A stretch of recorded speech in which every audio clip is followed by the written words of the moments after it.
How can you argue that racism is not a driving factor in income inequality? Because it has nothing to do with race and everything to do with culture. And when you have a culture that doesn't, and when, you know what? Explain to me. You explain to me why black kids aren't graduating high school. Explain that one to me.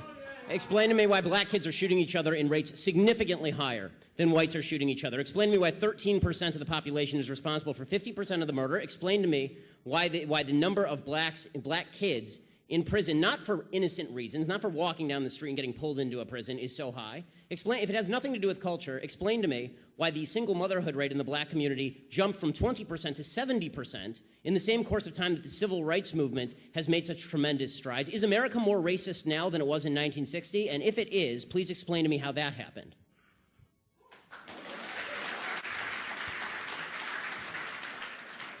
Anybody can jump in. It's By the way, what you all know, but most people don't know, unlike the African-American community, with notable exceptions, the Latino community is an incredibly diverse community with incredibly different attitudes about different things. And it went like...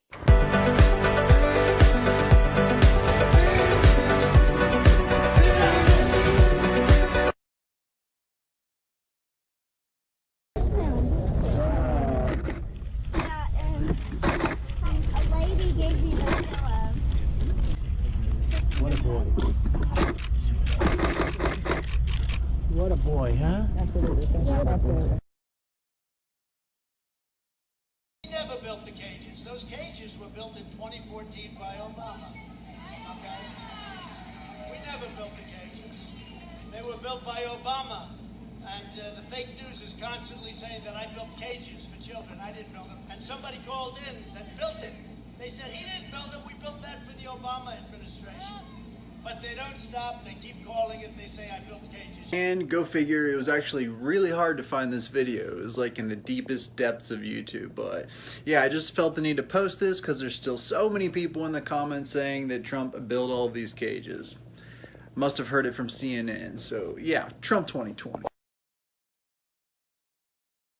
African Americans make up 13% of the population, yet commit over 50% of the violent gun and drug crime in the United States. And you don't think there's a problem with those No, that's true. It's 55%. Okay. Right? So 95% of that is to other blacks. So me as an African American, I have a 2,000 time more likelihood to be shot and killed by another black man leaving this event than I do by a white person, a police officer, and a neo-Nazi. I might not be the same, but that's not important. No freedom till we're equal. Damn right I support it.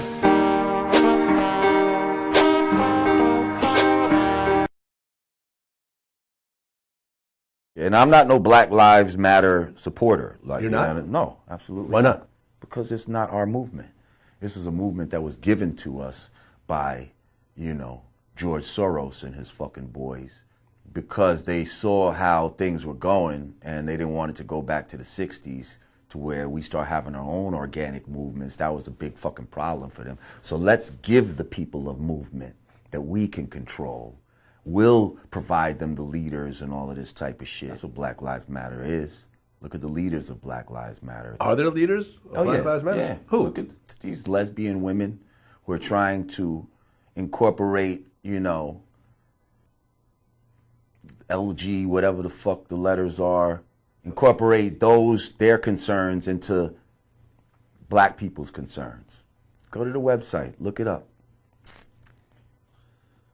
Google George Soros and Black Lives Matter, see what comes. Ladies and gentlemen, the volume inside of this bus is astronomical. It is way I tell you what, I'm so darn proud. And those poor people who have lost, anyway. Do you support gay marriage? No, Barack Obama nor I support redefining from a civil side what constitutes marriage. We do not support that. And Trump's the homophobe?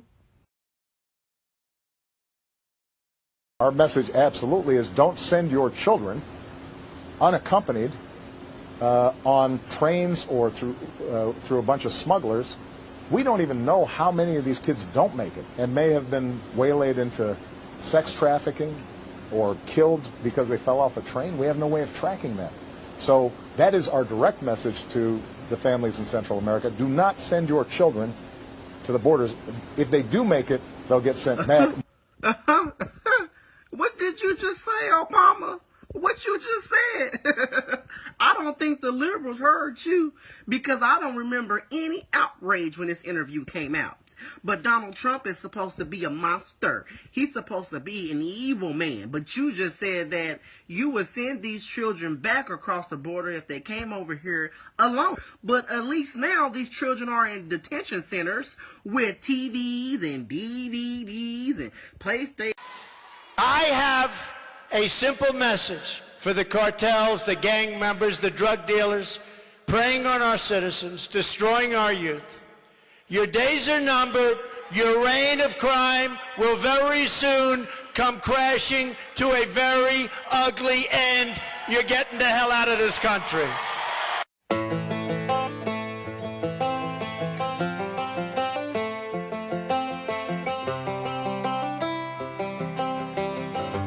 He got a call this morning from an elected leader, but not Seattle's mayor. I still ain't heard from the mayor.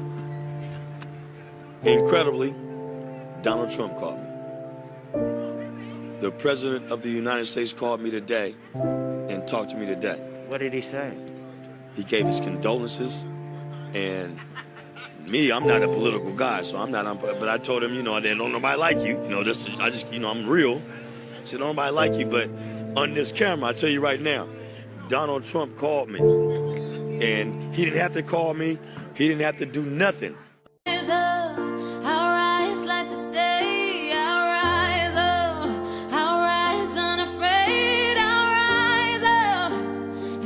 And by the way, I sit on the stand, and it get hot. I got hairy legs that turn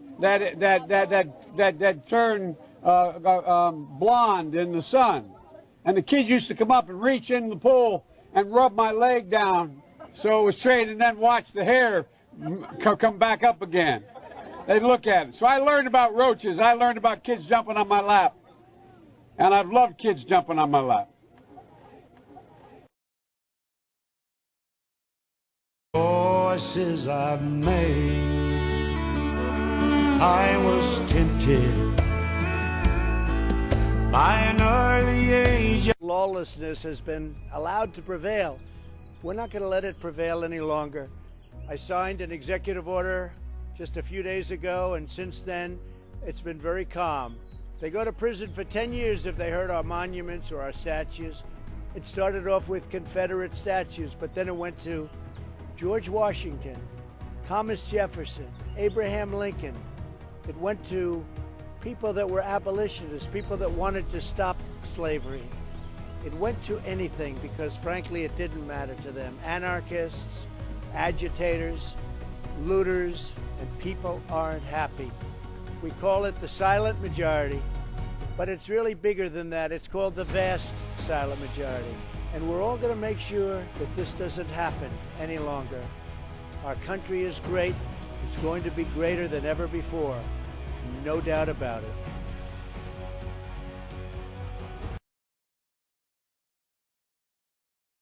We're building the barricades. Go get everything you can find. Go get everything you can find. These are the boys right here. This is the team. There's more stuff that we can put out here. Hey, there's 3 picnic tables up here.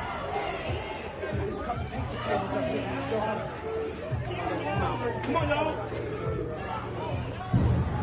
Yes. Has a lot to do with it.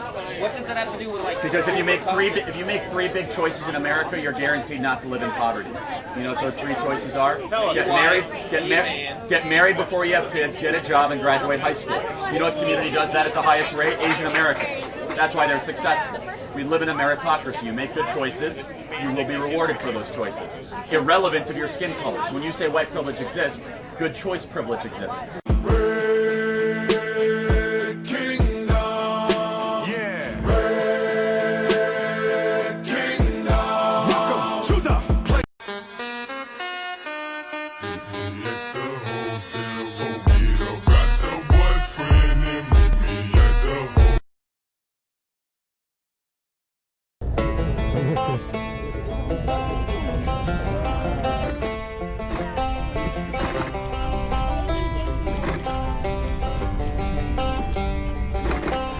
the guts and it's the glory. 100 stripes, 100 stories. It's the Pledge of Allegiance on the 4th of July. It's them handwritten letters from home. It's them sleepless nights alone. It's his newborn baby he left with his wife. Mr. Red, White, and Blue, lay down his life. Mr. Red, White, and Blue, for these stars and stripes. Hey.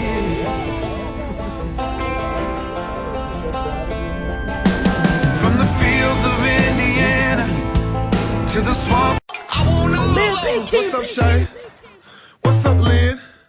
I hit it raw, she see me in public like, what's up, friend? She talk too much, but I still...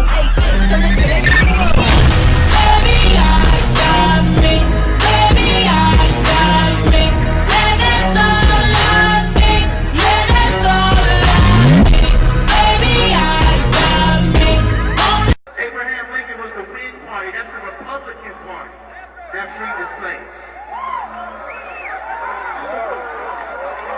That's the Republican Party that freed the slaves.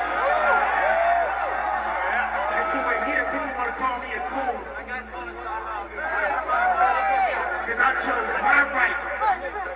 In America, we got the right, right? We got our own right to our own opinions, right? But somebody tell me because of my color who I'm supposed to pick as the president. You're black, so you can't like Trump. I don't know if Kanye's for real about running for president this year, but if he is, it's only going to help Trump, because Trump supporters aren't going to leave Trump for Kanye. Trump is your president. He's a man with a master plan. Promises made, promises kept. If Donald J. Trump is not your president, you are a legal immigrant. I ask you to leave right now. But make sure you leave your stimulus money behind. Then take the next boat to Cuba. Stay right. Trump 2020, baby. I got a question for you protesters out there. I got a question for you SJWs out there. For all you people that put in that little black box on your Instagram, I got a question for you. What have you accomplished? What has been accomplished by your virtue signaling? What has been accomplished by all of your protesting and looting and vandalizing property? What have you accomplished? Somebody riddle me this. How in the world, how on God's green earth are you protesting the death of one man, which leads to you destroying the lives of multiple other black people, multiple black businesses, destroying the economic success of multiple cities all around the country, and you have fervor, you have energy, you have passion when the black man get killed by a white police officer, yet